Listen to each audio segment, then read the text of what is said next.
Hey guys, and you know what today is. Today is time for your Santa fix. Santa baby. So first I have to get a couple housekeeping things done. On the last video that I did, I said I'm going to give away 5 Starbucks gift certificates, $20 each, to some of our supporters. We'll actually be doing the drawing at the end of this video, so stay tuned, but five of our supporters will be picked out for a Starbucks giveaway. Now, I did get some flack. Speaking of Flak, that reminds me of our podcast. If you don't know, we do have a podcast now called Flak and Fubar. So go to wherever you get your favorite podcasts and you want to look for Flak and Fubar, or you can just click the link below. So basically, listen to our podcast if that is of interest to you. So going back to, I got flack about the Starbucks card. I just wanted to let you know, because people say, well, Starbucks is anti-gun. Well, guess what? If you're watching this video, so is YouTube, and so is PayPal, and so is eBay, and so is Amazon. So, you know, if you couldn't even be on the internet if I stopped doing business with everybody who's anti-gun. But just to show you where most of my loyalties lie, speaking of podcasts, here's a pod. When we have coffee at the Legacy office, we go to Black Rifle Coffee Company, started by a couple of GIs, make a great, strong coffee. I do highly recommend the Black Rifle Coffee Company, and that was not a paid endorsement. Okay, enough of the commercials. Now let's talk about guns. Now this week, unusually so, it was raining Astras. It's raining. Astras. Hallelujah, it's raining. Astras. Amen.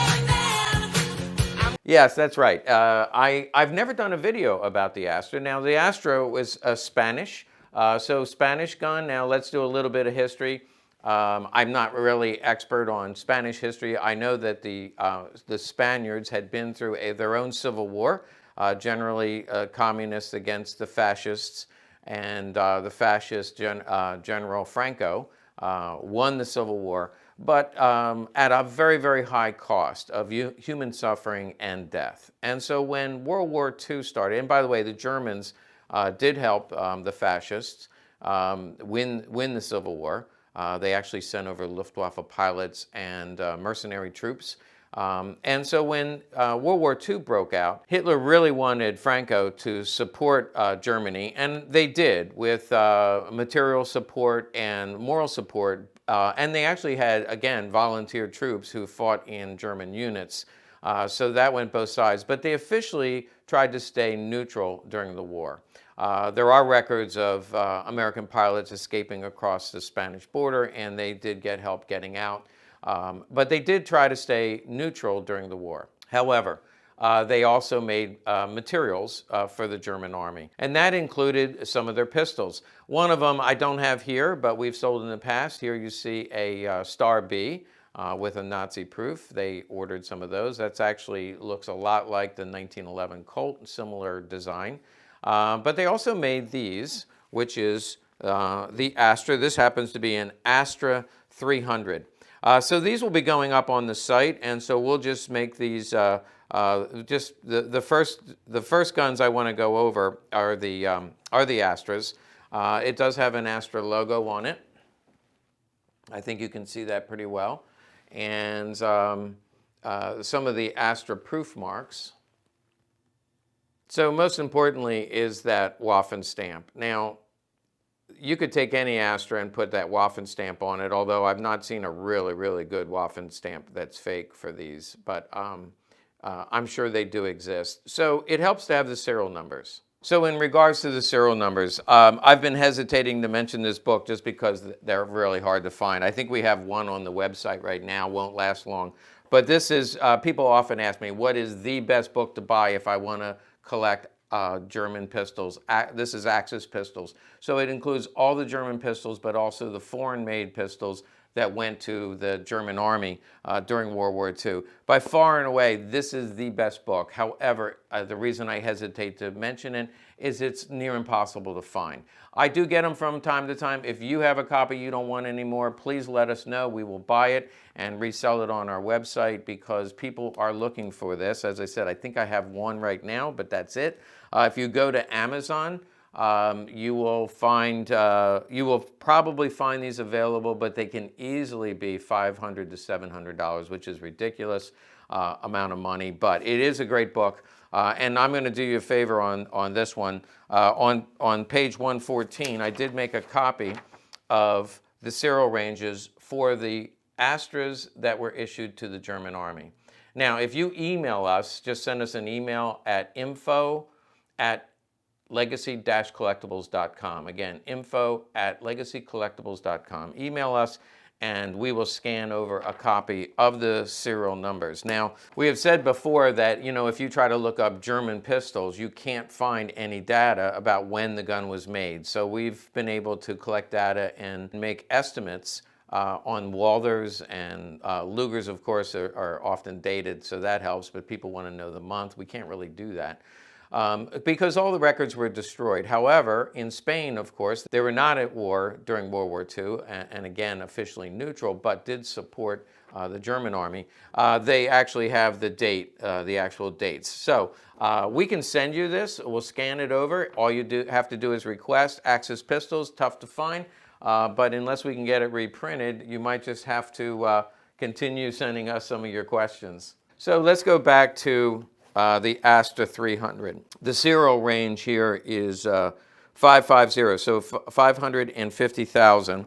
If I go to the sheet, 550,000 was July 17th of 1942. And in that shipment was 3,000 pistols that went to Germany. So 1942. If I look at the holster, these did come in a somewhat flimsy holster, but works just fine. It does have a spare magazine, and this is the look of the holster. The holster is in excellent condition. By the way, some of these went to the Luftwaffe. That we don't have records on. Of course, if there's a Luftwaffe eagle on it somewhere, that would help. But you can see here's the date, the maker mark, and the Waffen stamp in a blue ink stamp. Here's the other side of the holster. Oh, and one other thing, people always ask me about the caliber. This comes, they actually made them in 9mm and 7.65. So 380 ACP, or 9mm short. You can see the round, the Luger round would not fit in here, but it is 9mm. They made far less in 32 caliber. If I go to my sheet, up until July of 1944, there was a total number of 63,000 of this model made for the German Army. Now, there were more that were never delivered. There were tens of thousands that were never delivered because in July of 1944, of course, we know that the Allies invaded in Normandy. By July of 1944, they had cut off the border between Spain and France, and therefore all shipments to the German Army were stopped. So even though they had a contract, those guns were never delivered. Here, in fact, is one of those guns. So this, of course, is not the Astra 300. This is the Astra 600. You can see that's just a larger version. This would be more of a military rank and file, German soldier, as opposed to this probably went to an officer, and as I said, some went to the Luftwaffe because of the smaller size. The 600 is also in 9mm, but this one, because it can handle a larger caliber, this one takes a 9mm Luger round. And if I look at the serial range, so this one is in 34,000. Let me look it up. So the ones ordered for the German Army actually went up to about 10,500. So they did receive, of the Astra 600, they received 10,500 guns. All of those were made in 1944. However, since this one is 34,000, if I go to the book, there was another 20,000 that were ordered that never delivered. So this is considered the second contract. It was ordered and never delivered. If you look at the tang of the frame, you see there is no Waffen proof. And again, somebody puts a fake one. That's why you need to know the serial ranges. It does increase the value by at least 50%. All right, so here's one that is in the proper range, and you can see the Waffen proof there. The Waffen stamp is D20, whereas for the Asta 300, it was actually a different inspector, and that is a Waffen 251. And so this second contract was ordered by the German army. And I believe there's about 20,000 of them that never made it because these started in 1944 and were delivered up until July. And then after that, they were not delivered and never went to the German army. I have one other Astra 600, which this one is actually post-war. So after the war was over, they made these for different police departments, including the Spanish police. You do see how this one, it could be military because it has a duller finish, whereas the Nazi guns have a higher polish finish. And it says right on here, it says 9mm parabellum. So 9mm Luger is the round that it used. These were all in 9mm. A quick look at the holster. They all look about like this. In fact, it's somewhat similar to a P38 holster. This does have some kind of a police marking. So this was the second contract. Never went to the military. It actually went to the police. But just to show you the fit of the Astra 600 in the holster, that's what it looks like. So again, Spain supplied a lot of pistols for the German army, mostly from the years 1942 up until 1944. Okay, let's keep moving because I don't want you guys to get bored. Let's go halfway around the world and take a look at some Japanese Nambus because I had a couple really cool ones come in. I've only sold a couple Papa Nambus, and this would be one of them. These come in 8mm Nambu. Papa Nambu. This one is made by the Tokyo Gas and Electric Company. So basically GE in Tokyo made this gun. And this is in better shape than most, but they are almost always mismatched parts. They were made in the 20s. They do have an artillery sight, and they did go to the Navy. So this Papa Nambu went to the Navy, again, in better condition than most. However, you can see on the grip straps that there is some pitting there. The magazine is just like the baby. We're going to show you a baby soon. But the magazine is not matching, but that's where it's numbered. And let's take a quick look at a baby Nambu. If you go to our playlist and just look up baby Nambu, you'll find a video just on these. Again, made in the 20s, and it is just a smaller version. This one is in 7mm instead of 8mm. But check out the front strap. This is Tokyo Arsenal. The 3 cannonballs is the symbol. The only difference is you'll see that the rear sight is different. And I mentioned this has the Navy marking. This obviously is the lanyard, which is very, very rare. I'm told that the original lanyards can be several $100s just by themselves. Magazines are very similar, followers, and they are numbered on the back. The baby Nambu, they've been really hot lately. As soon as I get them, they sell. This baby Nambu, I believe, is already spoken for. As soon as people hear I got in a baby Nambu, it sells. These are very hot. These went to officers, private purchase. It's commonly believed that they had to buy their own sidearms. So these were purchased by officer candidate school. When they graduated, they could buy a baby Nambu if they could afford it. And the Papa Nambu went to naval officers for the most part. Not all of them, but most of these went to naval officers. So 2 really interesting guns. This will be available. The Papa Nambu will be available. I believe this one's already sold. Let's keep moving. Okay, I just had one more I wanted to show you. This is a Type 14, which of course is very common. And you guys like to see common guns too, because you say, hey, show me something I can afford. Well, this might be it. This is a really nice condition leather holster, but I rarely see this. This is a khaki strap. Is that possible? Absolutely. They did use a lot of khaki material during the war. Hot, humid conditions, jungles and things like that. This held up pretty well, as opposed to the leather would get soggy and they were running out of leather. We can see the Japanese writing. I can't believe the power of YouTube videos, because whenever I post a video like this, within a half an hour, I get a translation of what that says. So if somebody wants to translate that, that would be interesting information. And it comes with a Type 14.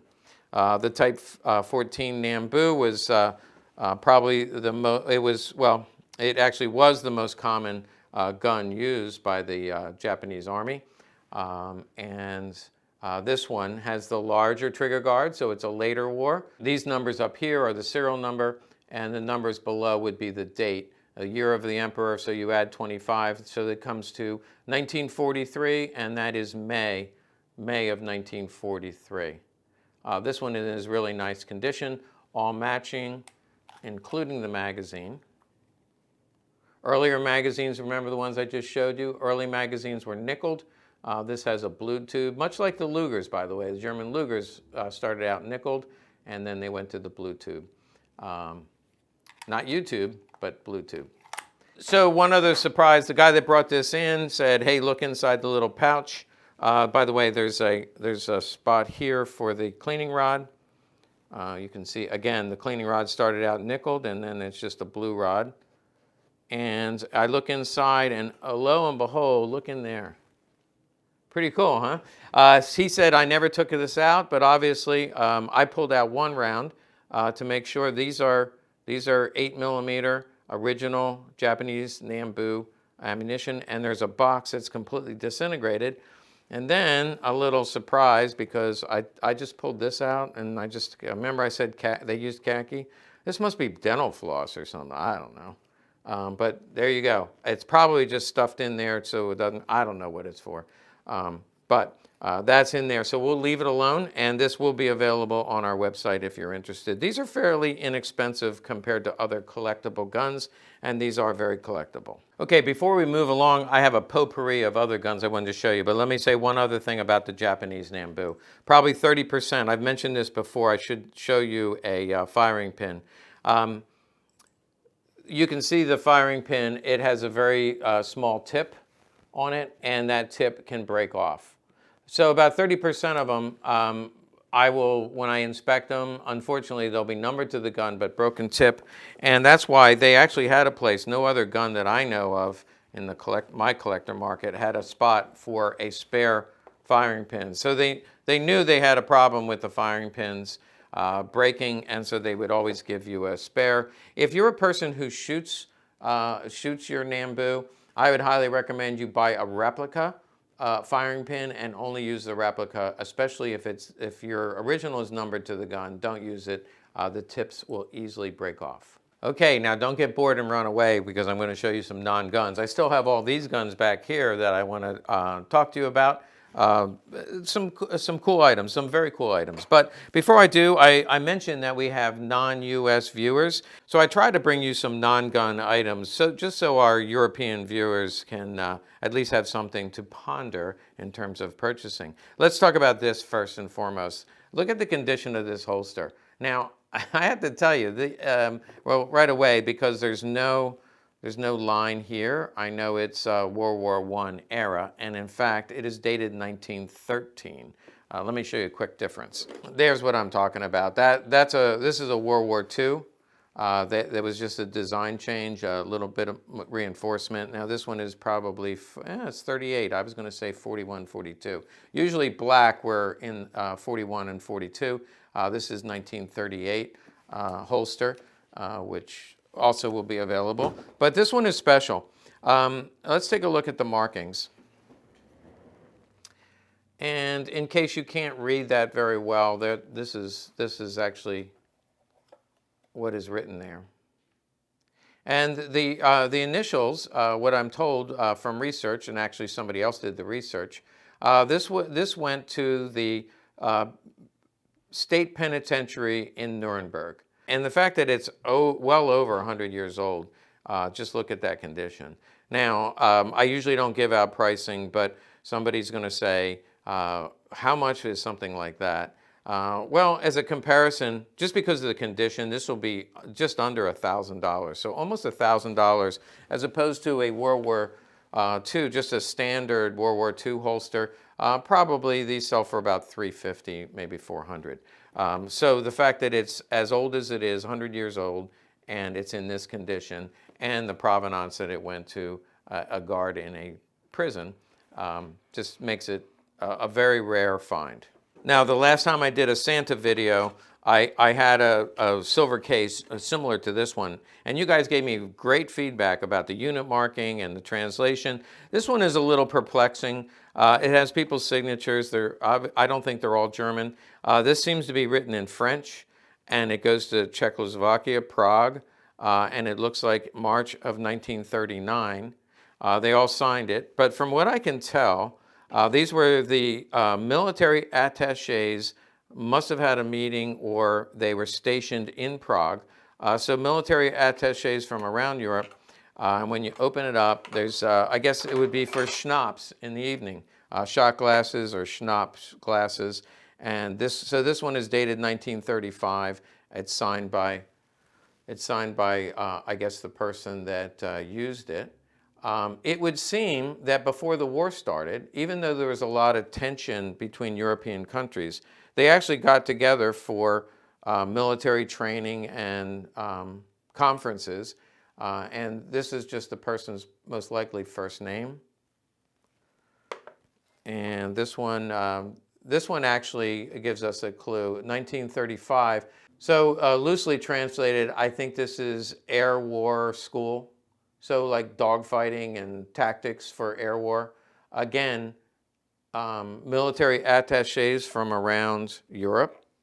Not sure which countries were involved. And then this serving together from 35 to 37. So it seems like these comrades got together, these military attachés got together between 1935 and through 1939. It's also possible that these are unrelated, but they came together.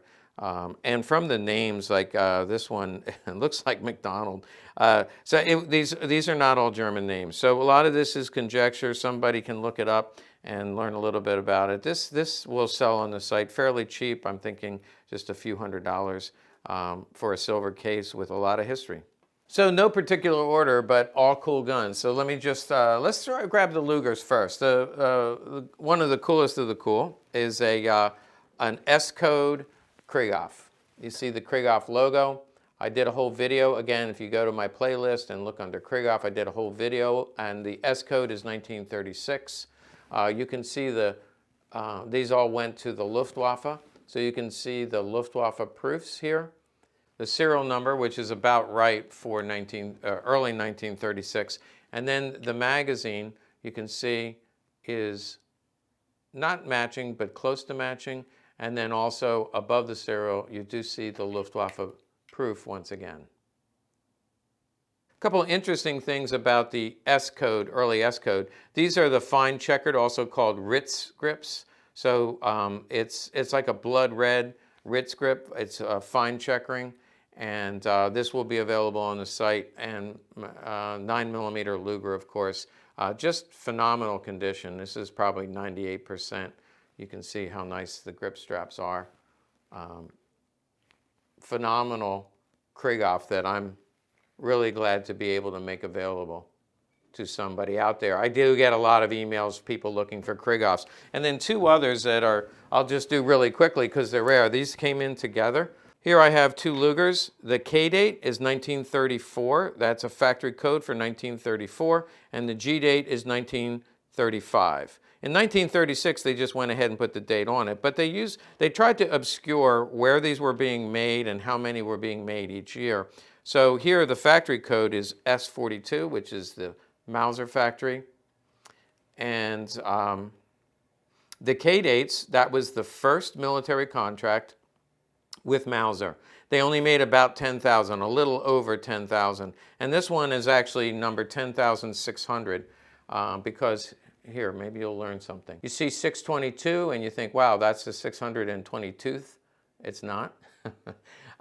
Because there's an A. So they went 1 to 999 and then they went back to 1 and added the A. So the A suffix, and they never went past about 11,000. So 1,000A would be the last of the, right at the end of the K dates. That A is not very well struck, but you can see the condition. K dates generally are beat up because they were issued and used. A lot of them went to the Russian front. This one is actually as good as they get. I would say about 50% of them have been messed with, meaning touched up or enhanced in some way because they're so beat up. This is just honest wear, no rust or pitting, which makes it pretty desirable. It also comes with a K8 magazine. You can tell from the B90 proof. You probably won't be able to see that. They're very faintly struck.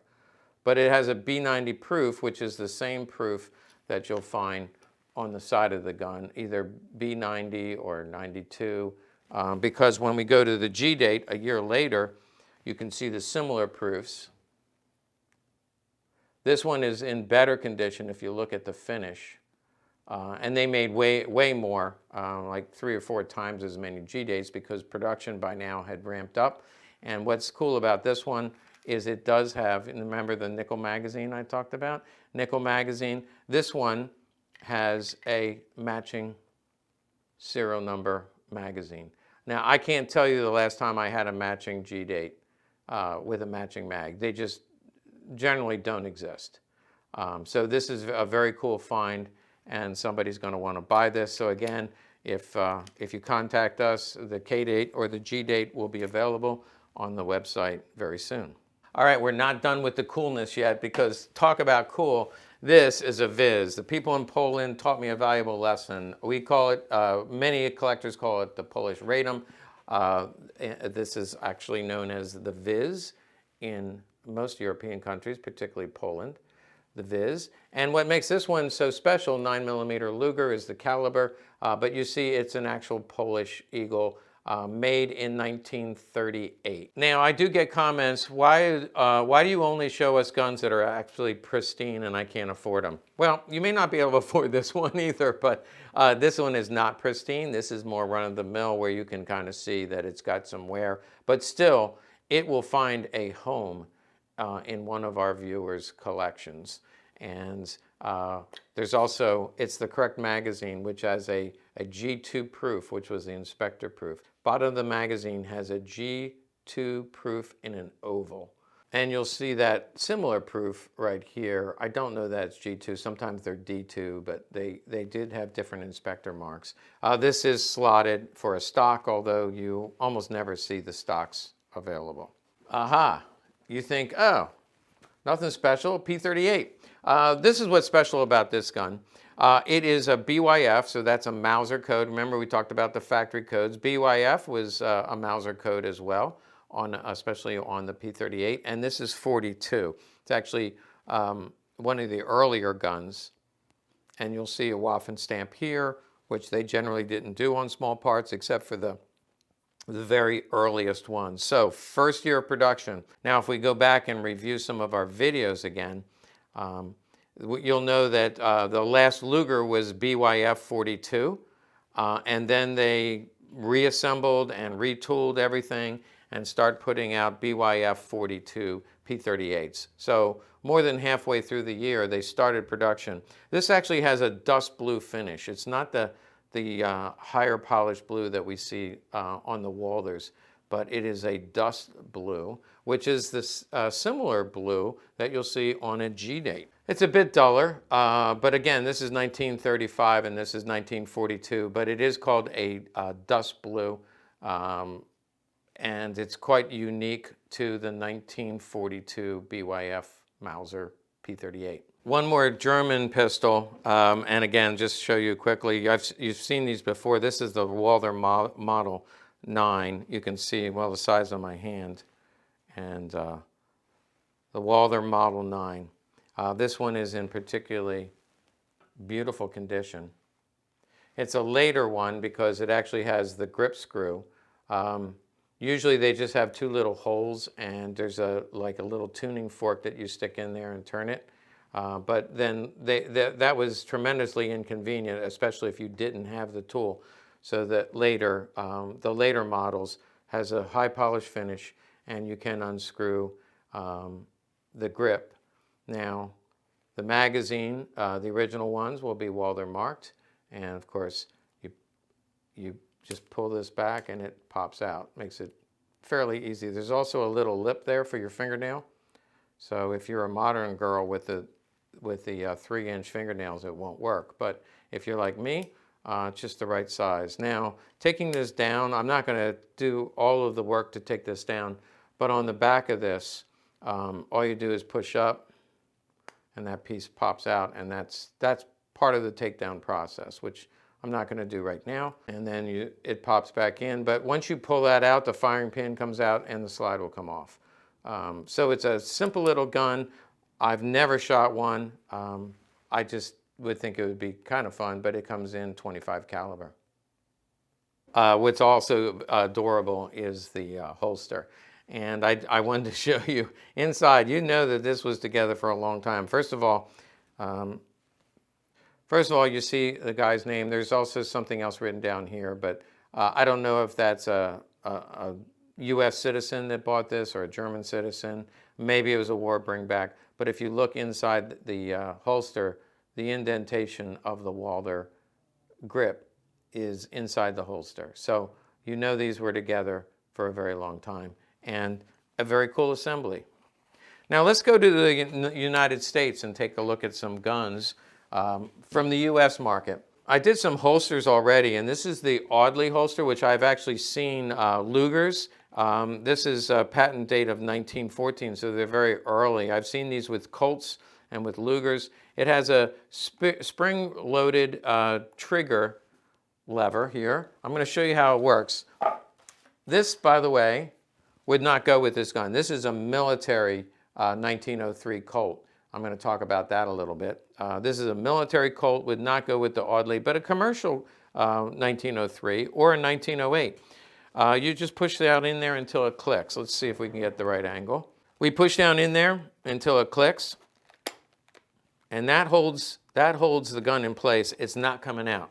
Guarantee that's not coming out. So you can't have any, accidentally it fell out of my hands. All you do, you put your finger down in there and push. So it's fairly easy to do, but I'm gonna do it a little awkwardly so you can see. Just push that down and you hear it pops, and it pops right out. So the Audley holster, if you've never seen one before, they're pretty rare, and I'm gonna sell this separately.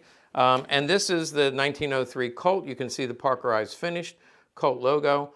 You can also see the U.S. property marking there, which means it went to an officer, issued to an officer.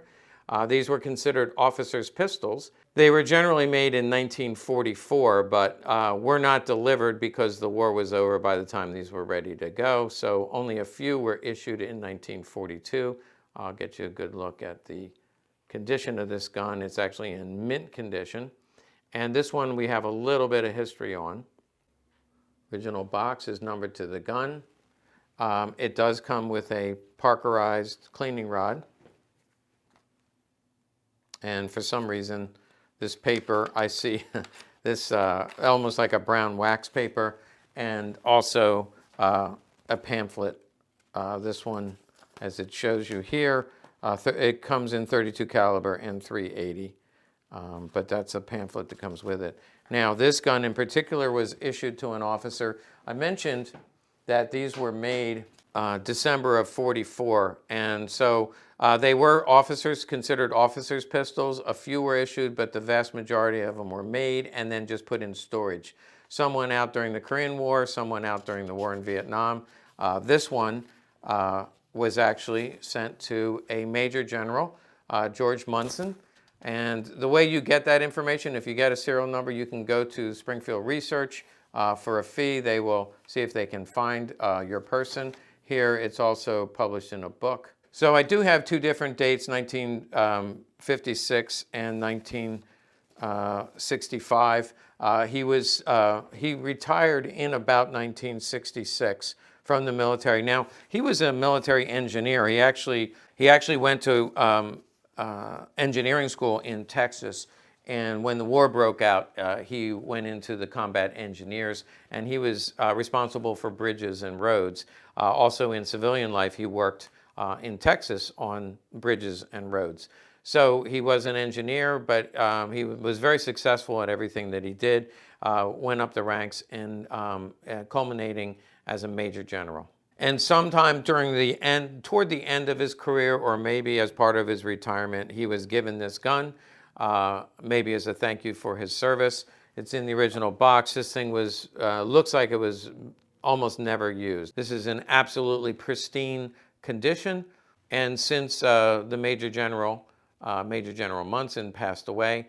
I'm sure his family has offered it for sale, and some lucky collector will pick this up.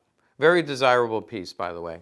Now I have one other gun, and like a lot of the guns I've talked about, I did a whole video on this particular gun. This is called the M13, or Survival Weapon for the U.S. Air Force.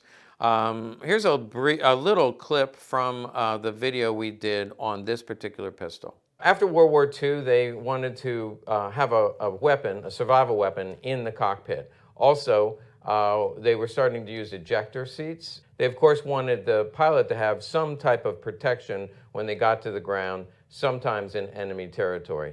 Now, if you're surrounded by the Chinese hordes or the Russian hordes, or maybe used in Korea, I can't imagine this is going to hold off an army. Maybe it's designed to end your life if you know you're about to be taken prisoner, and that would be an unpleasant thing.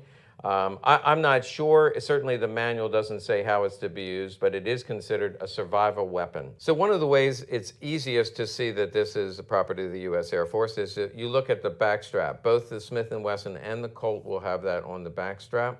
And I go into further detail, so you may want to watch that. But this is an aluminum frame, aluminum cylinder, aluminum frame, a steel barrel, but that's about it. Everything else is aluminum. So it's very lightweight, which was great for aircraft. But as the video points out, they were dangerous to shoot, so they were recalled, and the majority of them were destroyed. There's only a few that remain, which makes these a very collectible piece. This was made by Smith & Wesson, but Colt also made a few as well.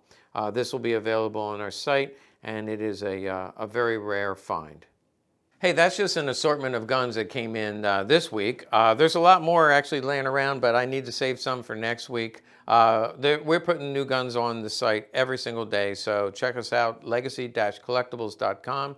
And please be in touch if you would like that sheet of information about the Astra. And also, don't forget to like and subscribe to our channel, and think about the podcast if that's something you might be interested in. Now, it's time for our winners. Yes, for those of you who support us, I wanted to say thank you. And as part of our Christmas gift to you, we picked 5 lucky winners, and here are their names. We will be sending you your gift certificate, your gift card to Starbucks, and again, feel free to re-gift if you don't like Starbucks. I understand, and that's perfectly fine. So congratulations to our lucky winners.